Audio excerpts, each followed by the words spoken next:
ओम भूर्भुवस्वः तत्सवितुर्वरेण्यं भर्गो देवस्य धीमहि धियो यो नः प्रचोदयात्। आप सभी का आज की इस पारिवारिक संस्कार पाठशाला में हार्दिक अभिनंदन और स्वागत है।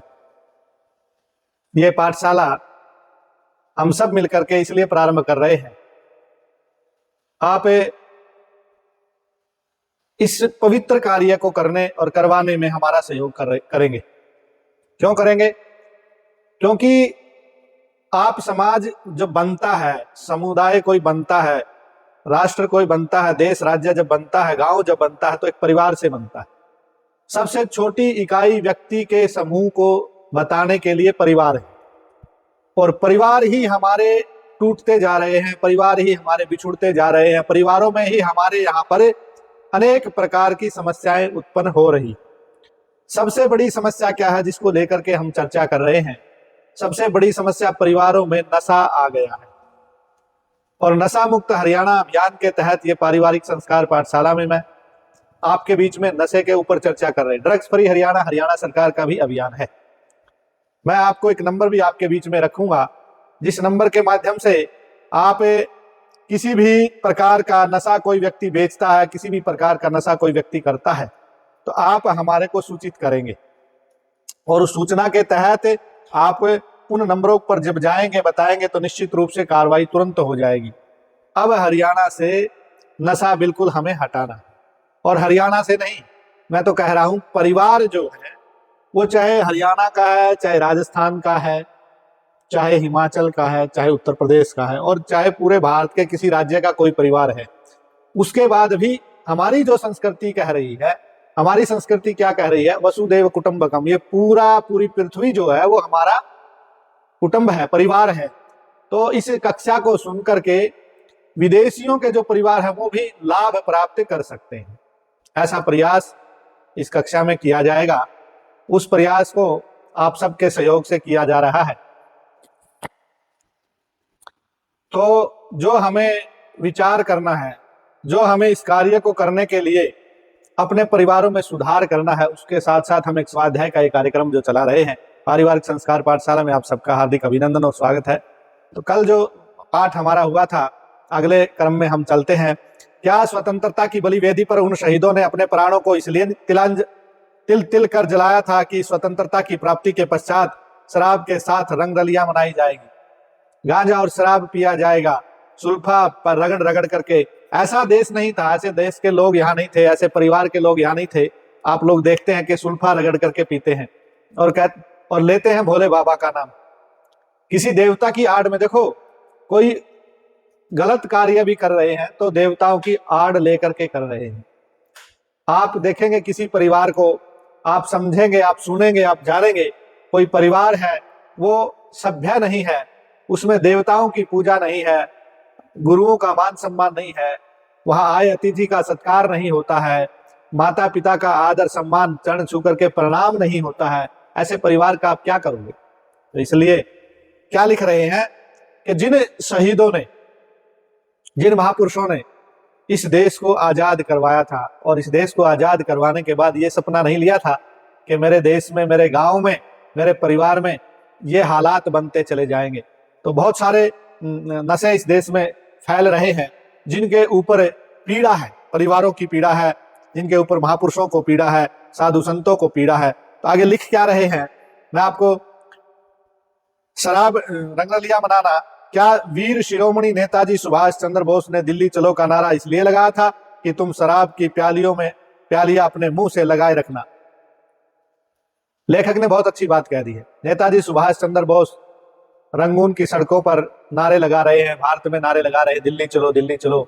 इस देश को आजाद करवाने के लिए लाखों लोगों ने मेहनत और पुरुषार्थ किया है, लाखों लोगों ने शहादत दी है, लाखों लोगों ने अपने जीवन को आहूत कर दिया है। इसलिए किया था कि ये देश वही राम और कृष्ण का देश बनकर के इस देश के वासी फिर से इस पूरे विश्व का मार्गदर्शन करेंगे, और फिर से इस पूरे विश्व में विश्व गुरु कहलाएंगे। ऐसे सपनों के साथ इस देश को आजादी के उस महोत्सव को मनाने के लिए उन महापुरुषों ने, उन शहीदों ने, उन क्रांतिकारियों ने अपने प्राणों को आहूत कर दिया, अपने प्राणों को न्यौछावर कर दिया। किसके लिए? आप लोगों के लिए। इसलिए हमारा कर्तव्य क्या बनता है? हमारा कर्तव्य ये बनता है हम जरूर विचार करें। तो आगे क्या कह रहे हैं? क्या विनायक सावरकर ने इसलिए उमड़ते विशाल समुद्र में छलांग लगाई थी? क्या तुम शराब के वशीभूत हो जाना महापुरुषों की पीड़ा थी? क्या अनगिनत वीरों ने अंडमान को जेल काटते हुए बैल की तरह दिन भर इसलिए कोल्हू चलाया था कि तुम शराब की महफिल की झंकारों में तन मन धन और देश को डुबा देना? अंडमान निकोबार जेल का नाम आपने सुना होगा। अंडमान निकोबार जेल जो कितनी कठिनाइयां दे करके, कितनी मुसीबतें दे करके, कितना कष्ट सहन कर करके वहां क्रांतिकारियों को तड़पाया जाता था, क्रांतिकारियों की शहादत हो जाती थी।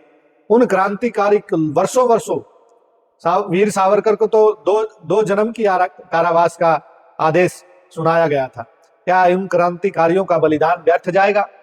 क्या उन क्रांतिकारियों की उस शहादत को आप इस तरह शराब की प्यालियों में समैक के नशे में दवाइयां इंजेक्शन लगा लगा कर बेसुध हुए पड़े रहोगे? क्या इसलिए देश को आजाद करवाया था? हमें विचार करना होगा। आगे क्या लिखते हैं? यदि उन्हें यह पता होता कि हमारी लाशों पर खड़े होने वाले स्वतंत्रता रूपी भवन का इस तरह दुरुपयोग किया जाएगा।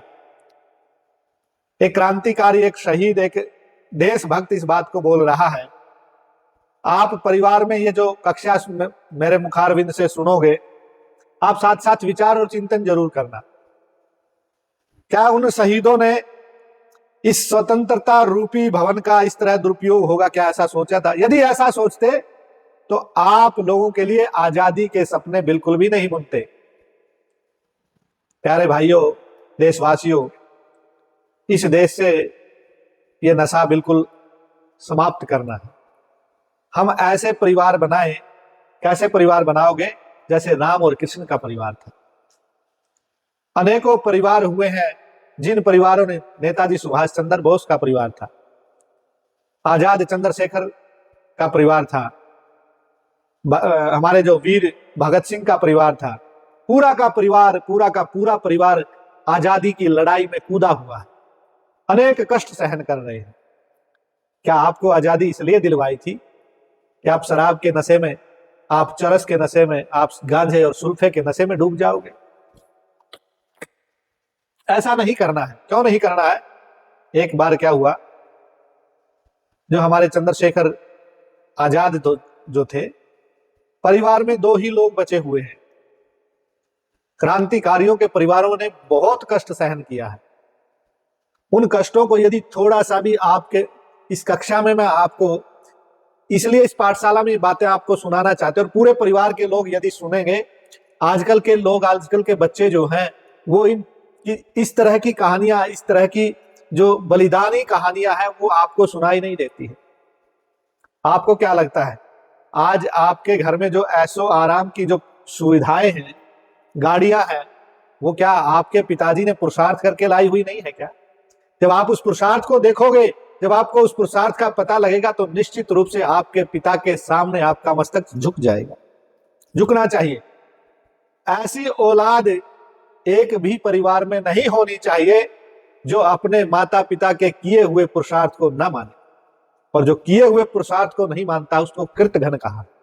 ऐसे कृतघ्न हम न बने, ऐसे कृतघ्न परिवार भी नहीं होने चाहिए जिसमें बड़ों का सम्मान न। तो मैं जो बात आपको कह रहा था, क्रांतिकारियों के परिवार टूट गए, बिछुड़ गए, यातनाएं सहन कर रहे हैं, सभी भाई जेल में बंद हैं, माता पिता बाहर हैं, कोई संभालने वाला नहीं है। चंद्रशेखर आजाद, 2 ही परिवार में सदस्य बचे हुए हैं, और परिवार के सदस्य 2 बचे हुए हैं, और चंद्रशेखर आजाद दर दर की ठोकरें खा रहे हैं, बाहर घूम रहे हैं, छिप छिप करके अपना जीवन व्यतीत कर रहे हैं। अंग्रेजों ने कहा कि इनको जिंदा या मुर्दा पकड़ना चाहिए। सभी क्रांतिकारियों के समक्ष सूचना पहुंची, और छिप छिप करके जीवन जी नहीं रहे, छुप छुप करके अपने जीवन को आगे चलाते हुए आजादी की लड़ाई लड़ रहे। इतनी कठिनाइयां, मुसीबतें यदि आपको आज सहन करनी पड़ जाए तो आप देखना कितना कष्ट होता है। तो चंद्रशेखर आजाद के पास, उसमें राम प्रसाद बिस्मिल, चंद्रशेखर आजाद, सभी लोग ये इकट्ठे रहते थे। क्रांतिकारी लोग। सूचना आई कि परिवार में भाई साहब आप दो ही लोग, माताजी बच गई हैं और आप हो, आप हमारे साथ रहते हैं और माताजी का क्या हालचाल है पता लगाना चाहिए। तो सूचना कहीं ना कहीं से पहुंची, तार के माध्यम से, खत के माध्यम से, लेटर के माध्यम से सूचना पहुंची। मोबाइल आदि की सुविधा नहीं थी। सूचना पहुंची कि माताजी बहुत बीमार हैं और बीमारी का कारण केवल और केवल क्या था, आपको जानकर अति प्रसन्नता होगी, प्रसन्नता नहीं होगी, आपको जान करके मन में, दिल में पीड़ा होनी चाहिए। क्या ऐसे अभाव में, ऐसी गरीबी में भी कितना बड़ा संकल्प चंद्रशेखर आजाद और उनका परिवार लिए हुए हैं कि देश को आजाद करवाना है, अंग्रेजों से लड़ना है। माताजी का सूचना माताजी की प्राप्त हुई। पता लगा कि माताजी बीमार है। बीमारी का कारण सिर्फ और सिर्फ सर्दी का महीना था और ओढ़ने के लिए कंबल तक भी नहीं था। सभी साथी क्रांतिकारियों ने विचार किया कि कुछ पैसे जो इकट्ठे किए हैं, जो आजादी की लड़ाई के लिए हथियार खरीदने के लिए सभी ने इकट्ठे किए थे, उन पैसों में से माताजी के लिए कंबल भेज दिया जाए। तो चंद्रशेखर आजाद क्या कहते हैं, ये भारत माता को आजाद कराने के लिए पैसे इकट्ठे किए हैं, ये मेरी माँ के कंबल के लिए इकट्ठे नहीं किए हैं। इसलिए यदि कोई व्यक्ति इन पैसों को मेरी माँ के कंबल के लिए प्रयोग करेगा तो पहली गोली माउजर से उसी को मार दूंगा। भारत माता आजाद करवानी है, कितनी पीड़ा लेकर के वो लोग घूम रहे हैं। और उन लोगों ने कैसा भारत बनेगा, कैसे परिवार इस भारत देश में होंगे, क्या ऐसे नशेड़ी परिवार इस देश में, इस भारत की भूमि पर, इस हरियाणा की पवित्र भूमि पर रहेंगे, बनेंगे, क्या ऐसा सपना उन लोगों ने सोचा था? इसका दायित्व, इसका कर्तव्य किसके ऊपर है? यदि उन्हें यह पता होता कि हमारी लाशों पर खड़े होने वाले स्वतंत्रता रूपी भवन का इस तरह दुरुपयोग किया जाएगा तो कदापि मस्ती भरी चाल में फांसी के फंदे की ओर यह गीत गाते हुए अग्रसर न होते। मालिक तेरी रजा रहे और तू ही तू रहे, मालिक तेरी रजा रहे और तू ही तू रहे, बाकी न मैं रहूं और न मेरी आरजू रहे। कितने बड़े विचार उन क्रांतिकारियों के थे। सिर्फ और सिर्फ किस लिए? सिर्फ और सिर्फ इसलिए इस देश के परिवार संस्कारी परिवार हों। इस देश में कोई भी व्यक्ति दुखी नहीं होगा, कोई भी व्यक्ति नशेड़ी नहीं होगा, कोई भी व्यक्ति शराबी नहीं। नशा किसी भी वस्तु का हो, चाहे नशा शराब का है, चाहे नशा स्मैक का है, चाहे अफीम का है, चाहे गांजे का है, और मैं तो इतनी बात कहूंगा, चाहे हुक्के का नशा है, चाहे बीड़ी का नशा है, चाहे सिगरेट का नशा है, आपको ये पीने की वस्तुएं नहीं, आपके लिए नहीं। यदि ये आपके लिए होती तो अंतिम समय में जब आपके फेफड़े बिल्कुल काले हो जाते हैं और धुएं में उन फेफड़ों के छिद्र बंद हो जाते हैं और जब अंतिम अवस्था होती है तो आपको श्वास आना और फेफड़ों से श्वास जाना और उनको शुद्ध करना बंद हो जाता है, तब आपको डॉक्टर बताता है, और डॉक्टर ही नहीं बताता है, आपको भी महसूस होता है कि मैंने जीवन भर धूम्रपान किया है, मैंने जीवन भर ऐसे गलत गलत नशे किए हैं, जिसका परिणाम आपको अंतिम समय में दिखाई देता है। इसलिए अपने परिवार में हमको ये प्रयास जरूर करना है, अपने परिवार में हमको ये पुरुषार्थ जरूर करना है, हम किसी भी प्रकार का नशा अपने परिवार में नहीं आने दें। यह वही भारतवर्ष की पुण्य सलीला भूमि है जिसके विषय में अंग्रेज लेखक ने कहा है। स्ट्रेबो एक लिखता है, स्ट्रेबो एक लेखक हुआ है अंग्रेज। भारतवासी कभी सुरापान नहीं किया करते थे। सत्यपरायणता और वचन निर्वाह भारतीय जनमानस का एक व्यापक गुण था। आप लोग विचार करिए कि इस भारत देश की जो विचारधारा रही, इस भारत देश के जो संस्कार रहे, यहां पलने वाला बढ़ने वाला प्रत्येक मनुष्य कितना संस्कारी होगा कि इस भारत देश में अंग्रेजी लेखक लिखता है कि सुरापान करने वाला कोई व्यक्ति नहीं होता था। ये तो अंग्रेजों के समय में भी ऐसी बातें हैं, परंतु आज इस थोड़े से कालखंड में ही इस देश का क्या हाल होता जा रहा है, हमारे परिवारों का क्या हाल होता जा रहा है। उस समय के लोगों में लेन देन आदि के विषयों में कभी मुकदमेबाजी नहीं होते थे। आज आप देख रहे हैं अड़ोसी पड़ोसी में मुकदमा है, रिश्तेदारी में मुकदमा है, भाई भाई में मुकदमा है। ऐसे मुकदमे यदि आपस में चलते हैं तो आप बताइए कि इस देश में कैसे लोग हैं। एक दूसरे का विश्वास उठता जा रहा है। क्या ऐसा देश, क्या ऐसा भारत बना करके आप सुखी हो सकते हैं? क्या ऐसा देश और ऐसा भारत बना करके हम लोग इस देश पर इस तरह से राज करेंगे, इस तरह से इस देश में रहेंगे? क्या ऐसा परिवार बना करके हम लोग ऐसे परिवार में सुख और शांति से रह सकते हैं? नहीं रह सकते, कदापि नहीं रह सकते। इसलिए भारत अंतिम समृद्ध, अति समृद्ध था। और क्या कह रहे हैं, सुरापान को यहां जघन्य कार्य समझा जाता था। स्ट्रेबो, एक जो लेखक, अंग्रेज लेखक लिख रहे हैं अपनी पुस्तक में, कि देश में सुरापान नहीं होता था और सुरापान को एक जघन्य अपराध माना जाता था। जरा सोचो, जिस आर्य वीरों ने मातृभूमि की जंजीरों में, जिस क्रांतिकारियों को जंजीरें तोड़ने के लिए, बेड़ियों को काटने के लिए आजीवन संघर्ष किया, सर पर कफन बांधकर दर दर की ठोकरें खाई, भूखे प्यासे रहते हुए जीवन की बाजी लगा दी, बीहड़ जंगलों की खाक छानते घूम रहे थे। ऐसा क्या उनका यही स्वप्न था कि हमारे ही खून इस देश को मिटा करके छोड़ेंगे, हमारी आने वाली पीढ़ी? क्या उनका ऐसा संकल्प था? क्या उनका ऐसा संकल्प रहा होगा? क्या ऐसी विचारधारा रही होगी? क्या ऐसा सोचने पर उनको मजबूर होना होगा कि मेरा देश और मेरे गांव के परिवार ऐसे बनेंगे? जिस धरती को निज तन देकर खाद खून से सींचा, जिस धरती को निज तन देकर खाद खून से सींचा, अंकुर लेते समय उसी पर किसने जहर उलीचा, अंकुर लेते समय उसी पर किसने जहर उलीचा। हरी भरी भूमि, हरी भरी भूमि ओले गिरे पड़ गया पाला, हरी भरी भूमि ओले गिरे पड़ गया पाला, मेरा देश उजड़ रहा है कोई नहीं है बचाने वाला। आज इसी परंपरा में, इसी विचार को लेकर के इस देश को बचाना है, इस देश के गांवों को बचाना है, इस देश के परिवारों को बचाना है। और इसमें बचाने की जो मुहिम है उसमें आप लोग सहभागी हों, आप लोग परिवार में अच्छे विचारों को लेकर के चलते रहें। ऐसी विषम परिस्थिति में अनेक महापुरुषों ने, देश के भक्तों ने इस आग को शांत करने के लिए स्वयं को कटिबद्ध करना होगा। हर गांव में, हर घर घर में आपको ये अलख जगानी होगी। आपको स्वयं को भी ये विचार करना होगा। स्वयं किस किस को विचार करना होगा? प्रत्येक पिता का ये कर्तव्य होगा कि मैं अपने परिवार में बिल्कुल भी नशा नहीं करूंगा, किसी भी प्रकार का नशा हो। आपको यदि ये विचार आ जाता है, ये विचार यदि आप करते हैं, तो निश्चित रूप से आपके परिवार में कभी नशा नहीं आएगा। जब परिवार नशा नहीं करेंगे तो गांव में नशा नहीं होगा, जब गांव में नशा नहीं होगा तो राज्य में नशा नहीं होगा, और जब राज्य में नशा नहीं होगा तो देश में नशा नहीं होगा। जब देश में किसी भी प्रकार का कोई नशा नहीं होगा तो फिर से ये देश राम और कृष्ण का देश होगा।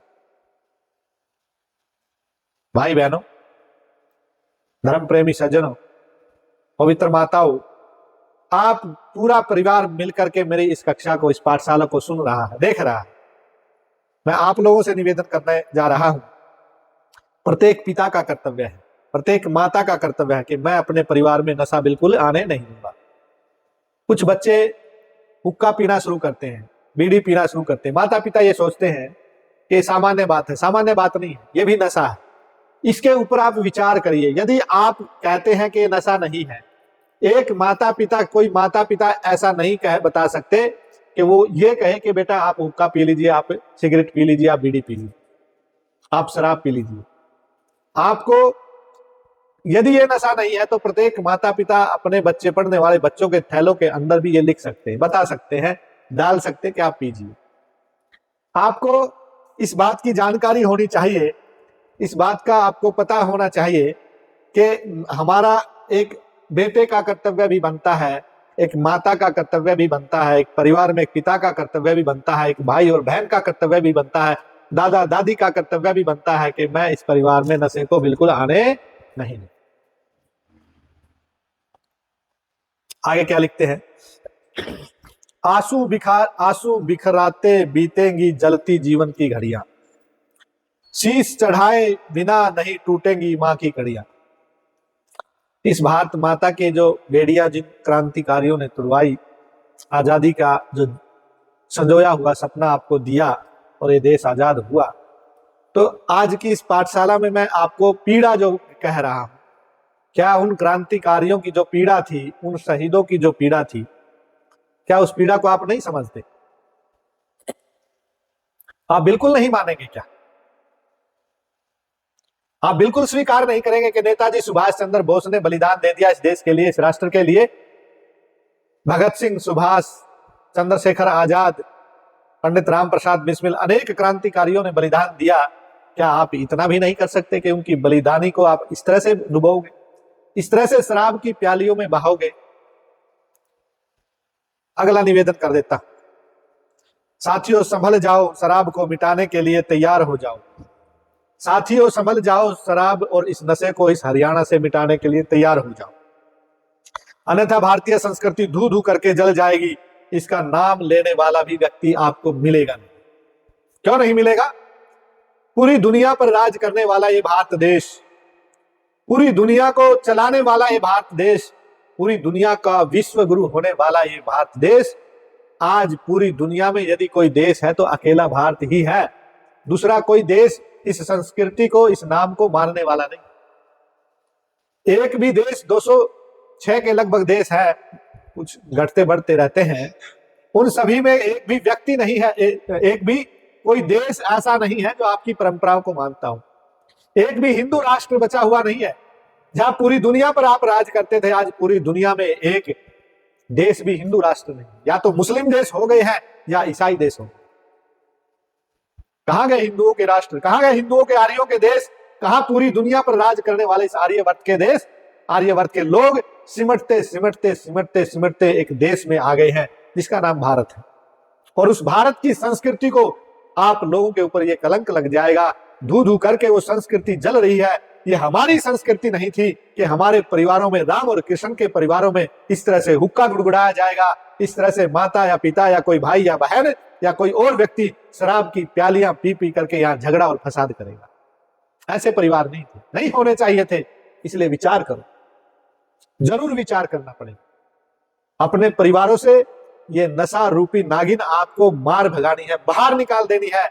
इसका इस देश में और इस देश के एक भी परिवार में कोई स्थान नहीं, और ना ही कोई स्थान आपने रहने देना। आपके परिवार में क्या एक भी व्यक्ति ऐसा नहीं है जो, जिन शहीदों ने इस परिवार को बनाया है, जिन शहीदों ने ये कल्पना की ये देश स्वतंत्र और आजाद होने के बाद यहां पर ऐसा भारत बनेगा कि प्रत्येक परिवार में, प्रत्येक घर में एक भी व्यक्ति शराबी नहीं होगा, एक भी भाई बहन, कोई स्त्री पुरुष व्यभिचारी नहीं होगा, परिवार में गाय के बछड़े कूदेंगे, परिवार के अंदर गाय के दूध की नदियां बहेंगी, लोग शराब की नदियां बहा रहे हैं। क्या ऐसा परिवार बनाएंगे? परिवारों से हवन का धुआं निकलता था, हवन का धुआं, सुगंध बाहर निकलती थी। आज परिवारों से बीड़ी और सिगरेट का धुआं उठ रहा। किसी भी बंद कमरे में जाते हैं तो हुक्के की, बीड़ी की, सिगरेट की बदबू आ रही है। क्या उस कमरे में राम और कृष्ण का चित्र लगा करके, शहीदों के चित्र लगा करके आप क्या मैसेज दोगे? क्या उनकी आत्माएं रोएंगी नहीं?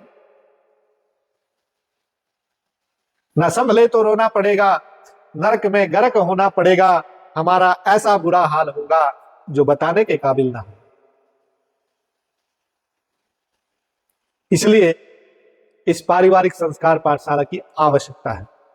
मैं पूरे देश के परिवारों से ये प्रार्थना और निवेदन करना चाहता हूं, भंवर में कोम का बेड़ा की है ए भारतीयों होशियार, अंधेरी रात है, काली घटा है और है मझधार, सुरा गर न मिटी तो कोम का यह बेड़ा तमाम डूबेगा।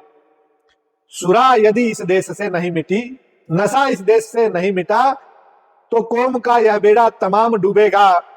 देश से फिर भीष्म और दयानंद का नाम डूबेगा, देश से फिर इन शहीदों का नाम डूबेगा, देश से फिर और राम और कृष्ण का नाम डूबेगा। आज राम और कृष्ण का नाम लेने वाले कोई देश है तो कौन से हैं? कोई देश है जो राम और कृष्ण का नाम ले रहा? एक भी देश इस दुनिया में भारत को छोड़ करके दूसरे कोई देश राम और कृष्ण की संस्कृति को नाम लेने वाले नहीं है। सब परिवर्तन हो गया। जब पूरे विश्व में, पूरे विश्व भर में राम और कृष्ण के आदर्श और चरित्र का नाम लिया जाता था, आज पूरे विश्व में भारत में ही राम और कृष्ण का नाम लिया जाता है। और भारत में भी बहुत सारे राज्य ऐसे हो गए हैं, बहुत सारी जगह ऐसी हो गई है, राम और कृष्ण का विरोध होना शुरू हो गया है। क्या ऐसा देश बनाओगे? क्या ऐसे परिवार बनाएंगे? इसलिए मैं हाथ जोड़ करके प्रार्थना पूरे देश के परिवारों से कर रहा हूं, आपके प्रत्येक घर में, प्रत्येक परिवार में ये मेरी इस पारिवारिक संस्कार पाठशाला की वीडियो आप अपने YouTube चैनल पर, आप अपने परिवार में टेलीविजन पर YouTube खोल करके उस पर चलाइए और पूरे परिवार को आध घंटे के लिए प्रतिदिन बैठाइए। आपके बच्चों में संस्कार आएंगे, इस संस्कार को लेकर के आपके बच्चे फिर से राम और कृष्ण की संस्कृति को इस देश में फैलाएंगे। जब राम और कृष्ण की संस्कृति, मेरे फैलाने से इस राम और कृष्ण की संस्कृति नहीं फैलेगी, प्रत्येक परिवार का प्रत्येक व्यक्ति इस संस्कृति को फैलाएगा, फिर से ये देश महान बन जाएगा और फिर से ये देश विश्व गुरु बन जाएगा। और जब ये देश विश्व गुरु होगा तो फिर से इस पूरे संसार में, पूरे देश में शांति पैदा हो जाएगी। और जब शांति पैदा हो जाएगी तो निश्चित रूप से प्रत्येक व्यक्ति सुख और चैन की नींद से सोएगा, सुख और चैन की नींद से सो करके सुख और चैन की नींद से उठेगा और सुख और चैन से इस देश में रहेगा। प्रत्येक भाई बहन में प्यार और प्रेम बढ़ेगा, प्रत्येक माता पिता का मान और सम्मान रहेगा। इस तरह से भारत देश फिर से महान हो जाएगा। इन्हीं शब्दों के साथ बोलिए गौ माता की जय हो, भारत माता की जय हो, देश पर शहीद होने वाले शहीदों की जय हो। सभी को सादर नमस्ते, जय श्री राम।